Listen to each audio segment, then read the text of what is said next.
again, and a president, President Hillary Clinton or President Barack Obama, declared martial law, and in order to try to deal with this threat. And there was a private army of 20,000 soldiers that I could call upon to throw a ring around the Capitol and make sure that the Congress didn't leave town or didn't get back to the Capitol. I mean, how far-fetched is that? Well, I mean, I was in New Orleans in the aftermath of Hurricane Katrina, and I think we saw a real window into the possible future. I was standing on a street corner in the French Quarter on Bourbon Street, and I was talking to two New York City police officers who had come down to help. And this was just a couple days after the hurricane had hit. And this car speeds up next to us, no license plates on it. It was a compact car, and three massive guys get out of it. And they have M4 assault rifles, bulletproof vests, wearing khaki, wraparound sunglasses, baseball caps on. And they come up and they say to the cops, "Where are the rest of the Blackwater guys?"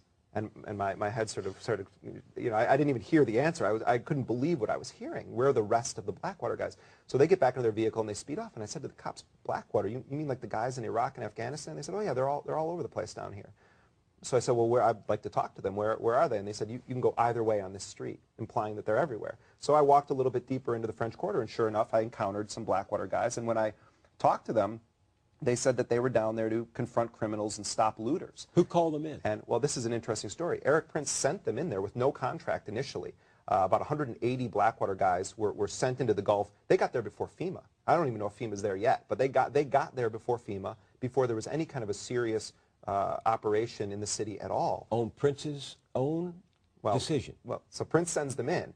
Within a week, Blackwater is given a contract from the Department of Homeland Security Federal Protective Service to engage in security operations inside of New Orleans. At one point, Blackwater had 600 men deployed down there, stretching from Mississippi through, from Texas through Mississippi and the Gulf. They were pulling in $240,000 a day. Some of these guys, Bill, had just been in Iraq 2 weeks earlier guarding the U.S. ambassador. Now they're in New Orleans. They said, "Oh, we view this sort of as a vacation." One was complaining to me that there wasn't enough action down here.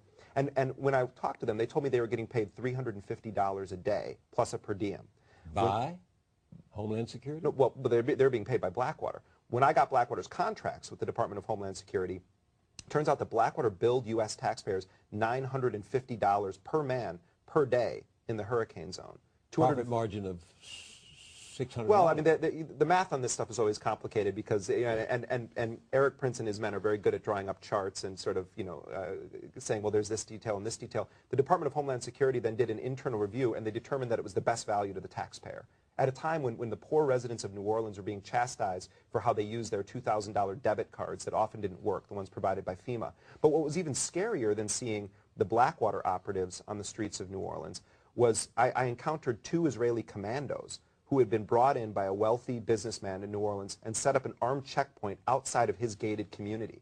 And they were from a company called Instinctive Shooting International, ISI, which is an Israeli company. I mean, and I went up and I talked to them, and they tapped on their automatic weapons and said, you know, over in our country, when the Palestinians see this, they're not so afraid because they're used to it, but you people, you see it, and you're very afraid. They're almost proud of the fact that I was sort of in awe seeing Israeli commandos patrolling a U.S. street, operating, in fact, an armed checkpoint.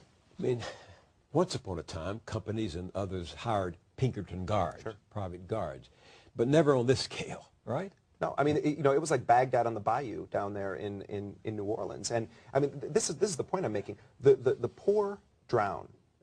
They are left without food. They're called looters when they take perishable goods out of a store when they've been systematically neglected. The rich bring in their mercenaries to guard their properties or their businesses or their hotel chains. And I think it's a window into what happens in a national emergency in this country. The poor are left to suffer and die, and the rich bring in their mercenaries. Thank you. I'm very concerned because I've heard that Governor Schwarzenegger is meeting with Blackwater to try to arrange to have Blackwater protect us in place of our own California National Guard next time there's a disaster. Really? Yeah. What are you doing? What can be done to prevent that? That's news to me. Thank you very much for telling me about that. I was not aware of that at all, and I will get to Sacramento. I just saw a headline in the Times. I'm sorry, you said? I saw a headline in the Times. Oh, okay. Well, I will absolutely.